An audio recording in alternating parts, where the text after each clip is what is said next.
آج قصص الانبیاء میں ذکر کیا جائے گا امام الانبیاء کی صلی اللہ علیہ وآلہ وسلم۔ امام الانبیاء کی ازواج مطہرات میں سے ام المومنین حضرت عائشہ کے ایک واقعے کو۔ ایک دفعہ ایک قافلہ ہوتا ہے نبی اکرم صلی اللہ علیہ وآلہ وسلم کا، جس میں ام المومنین حضرت عائشہ بھی شریک ہوتی ہیں، اور وہ بنو مستلق سے واپس مدینہ کی جانب جا رہا ہوتا ہے۔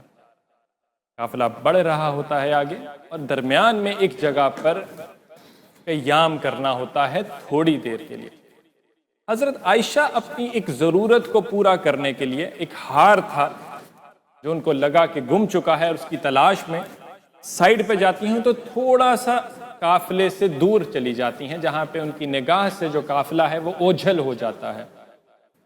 وقت جو ہے وہ کتنا اور کس اعتبار سے، کس سپیڈ سے گزرتا ہے کہ پتہ نہیں چلتا، اور قافلہ جو ہے وہ نکل جاتا ہے۔ اب وہ کیسے نکل گیا، سوال تو یہ پیدا ہوتا ہے۔ وہ اس اعتبار سے کہ جس وقت یہ سارا پروسیس جو ہوتا ہے، یہ قافلہ جا رہا ہوتا ہے، ایونٹ جو ہے ٹیک پلیس کر رہا ہوتا ہے، اس ٹائم حضرت عائشہ کا جو ویٹ تھا وہ قدراً کم تھا، ان کی ایج جو تھی وہ چھوٹی تھی، تو وہ جو اس پالکی میں بیٹھی ہوئی تھی، اس پالکی سے ان کی جو غیر موجودگی ہے اس کا احساس نہیں ہوا۔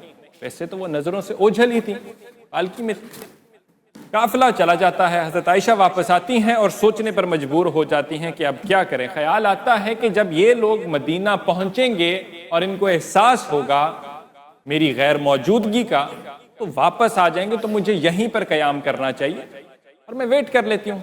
Make sense.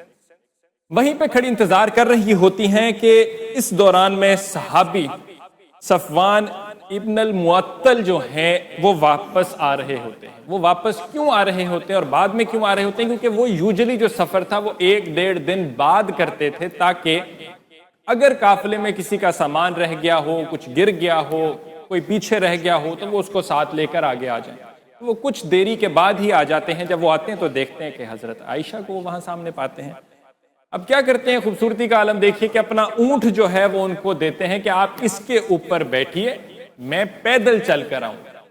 ان کے ساتھ بھی نہیں بیٹھتے، حضرت عائشہ کو اوپر بٹھاتے ہیں، خود پیدل چلتے ہیں، اونٹ کو لیتے ہیں اور مدینہ کی جانب بڑھ جاتے ہیں۔ اب جب وہ لوگ مدینہ آ رہے ہوتے ہیں، دوسرا قافلہ جو ہوتا ہے آلریڈی جو ہے مدینہ پہنچ چکا ہوتا ہے، تو ایک منافقوں کے سردار کو ایک موقع نظر آتا ہے۔ منافقوں کا کیا کام ہے کہ انہوں نے بس فتنہ پھیلانا ہے، تو ان کو ایک موقع نظر آتا ہے۔ کیا کرتے ہیں کہ عبداللہ ابن ابی ان صاحب کا نام تھا، ان منافق کا، اور وہ ایک افواہ جو ہے اس کو پھیلا دیتے ہیں حضرت عائشہ سے متعلق اور ان صحابی سے متعلق، کچھ غیر سنجیدہ گفتگو کہ آخر یہ کیوں پیچھے رہ گئے، شاید دانستہ طور پر یہ کیا کہ نہ، اس طرح کی باتیں پھیلا دیتے ہیں۔ اب ایک سے اگلی زبان سے اگلی زبان بات پھیلتی گئی، بات بگڑتی گئی۔ حضرت عائشہ پہنچ جاتی ہیں، کچھ عرصہ گزر جاتا ہے، بات جو ہے پیچھے رہ جاتی ہے، لوگوں کے ذہنوں میں رہ جاتی ہے، لیکن حضرت عائشہ کے مائنڈ میں ابھی بھی نہیں ہے، بیکاز نبی کریم صلی اللہ علیہ وآلہ وسلم نے ان کو کنفرنٹ نہیں کیا، نہ ہی ان سے ڈسکشن کی، لیکن تھوڑی سی پشیمانی ضرور تھی۔ حضرت عائشہ جو ہیں بیمار پڑ جاتی ہیں۔ ام المومنین جب بیمار پڑتی تھی تو نبی کریم صلی اللہ علیہ وآلہ وسلم بڑے پیار سے آ کے ہاتھ پھیرتے تھے، پاس بیٹھتے تھے، آپ کا خیال رکھتے تھے۔ اب کی بار مختلف کیا ہو رہا ہے کہ تھوڑے سے ریزروڈ ہیں اور صرف پوچھ رہے ہیں طبیعت کیسی ہے۔ تو حضرت عائشہ صدیقہ کو بھی احساس ہوتا ہے کہ کچھ تو ہے جو کہ مختلف ہے یا غلط ہے۔ اتنے میں ایک اور خاتون ہوتی ہے، وہ آ کے حضرت عائشہ کو بتاتی ہے کہ ماجرا یہ ہے، آپ کے متعلق یہ افواہ ہے جو کہ پھیلائی گئی تھی اور پورے مدینہ میں پھیلی ہوئی ہے۔ حضرت عائشہ کو بہت برا لگتا ہے۔ اب سامان اٹھاتی ہیں، گٹھری باندھی اور واپس گھر چلی جاتی ہیں۔ ناراضگی کا اظہار کرتے ہیں کہ میرے سے بات کیوں نہیں کی، میرے پہ شک کیسے کر لیے، میرے سے پوچھا کیوں، گواہی مانگ لیتے ہیں۔ گھر چلی جاتی ہیں، آنسو بہاتی ہیں، جا کے پریشان ہوتی ہیں۔ تو نبی کریم صلی اللہ علیہ وسلم جو ہے نا، پھر فائنلی جو ہے اب انصاف کرنا ہے انہوں نے، تو کیا کہتے ہیں جا کے کہ عائشہ اگر تم سے کوئی غلطی ہو گئی ہے تو اللہ سے توبہ کر لو، اللہ معاف کر دے گا۔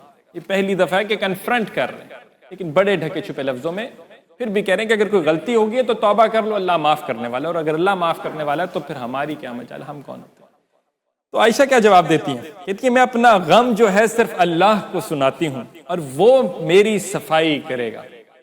اب اللہ جس کی صفائی کرے، اور جس کو اللہ کو جو بندہ غم سناتا ہو تو پیچھے کچھ بچتا نہیں۔ اب صفائی ہوتی ہے، صفائی کیسے ہوتی ہے کہ کچھ عرصہ گزرتا ہے، نبی اکرم صلی اللہ علیہ وآلہ وسلم پر وحی نازل ہوتی ہے، اور جب وحی نازل ہوتی تھی تو پسینہ جاری ہو جاتا تھا، تو نا گھر والوں کے چہرے جو تھے وہ سفید پڑ گئے۔ انہوں نے کہا وحی نازل ہوئی ہے، کیا پیغام آیا ہوگا؟ تو فرشتے اللہ کا پیغام لے کے نبی اکرم صلی اللہ علیہ وآلہ وسلم کے پاس آئے تو سورہ نور کی آیات جو ہیں وہ نازل فرمائیں۔ احمد صاحب، سورہ نور کی آیات کے اندر جو آیات نازل ہوئی اس میں کیا گواہی سنائی اللہ نے؟ اللہ تبارک و تعالیٰ نے اس میں فرمایا کہ الطیبون للطیبات والطیبون للطیبات الخبیثون للخبیثات والخبیثات للخبیثین۔ فرمایا محبوب، ہم نے جو جوڑے بنائے ہیں کائنات میں، پاک مردوں کے لیے پاک بیویاں بنائی ہیں اور پاک بیویوں کے لیے پاک مرد بنائے ہیں، اور خبیث مردوں کے لیے خبیث بیویاں، خبیث عورتوں کے لیے خبیث مرد بنائے ہیں۔ تو آپ کا جو خمیر ہے، آپ تو محبوب ہیں، آپ سید الانبیاء ہیں، مطلوب کائنات ہیں، مقصود کائنات ہیں، محبوب کائنات ہیں، اور آپ تخلیق کائنات کا سبب ہے۔ آپ کے لیے جو ہم نے جوڑے بنائے ہیں وہ صرف پاک ہی نہیں ہے، وہ طیب بھی ہیں، طاہر بھی ہیں، مطہر بھی ہیں۔ کیا بات ہے، سبحان اللہ، کیا بات ہے! آپ سمجھ رہے ہیں قرآن کی گواہی آ گئی حضرت عائشہ کے لیے، ام المومنین کے لیے قرآن گواہی دے رہا ہے۔ تو جب وہی مکمل ہوتی ہے تو نبی اکرم صلی اللہ علیہ وآلہ وسلم مسکرا دیتے ہیں، کیا فرماتے ہیں کہ عائشہ خوش ہو جاؤ، اللہ نے تمہاری صفائی جو ہے وہ نازل کر دی ہے۔ تو اللہ فرماتے ہیں کہ جب تک آپ 4 گواہ نہ لا سکیں، جو علامہ صاحب بہتر بتائیں گے، تب تک جو ہے آپ نے الزام تراشی نہیں کرنی۔ یوسف علیہ السلام پر الزام لگا تو بچے نے گواہی دی تھی، یاد ہوگا آپ کو زلیخا والے معاملے کے اندر، یوسف علیہ السلام پر الزام لگا تو بچے نے گواہی دی، مریم علیہ السلام پر الزام لگا تو عیسیٰ نے گواہی دی۔ اللہ اکبر۔ عائشہ رضی اللہ تعالیٰ عنہا پر جب الزام لگا ہے تو اللہ نے خود گواہی۔ سبحان اللہ۔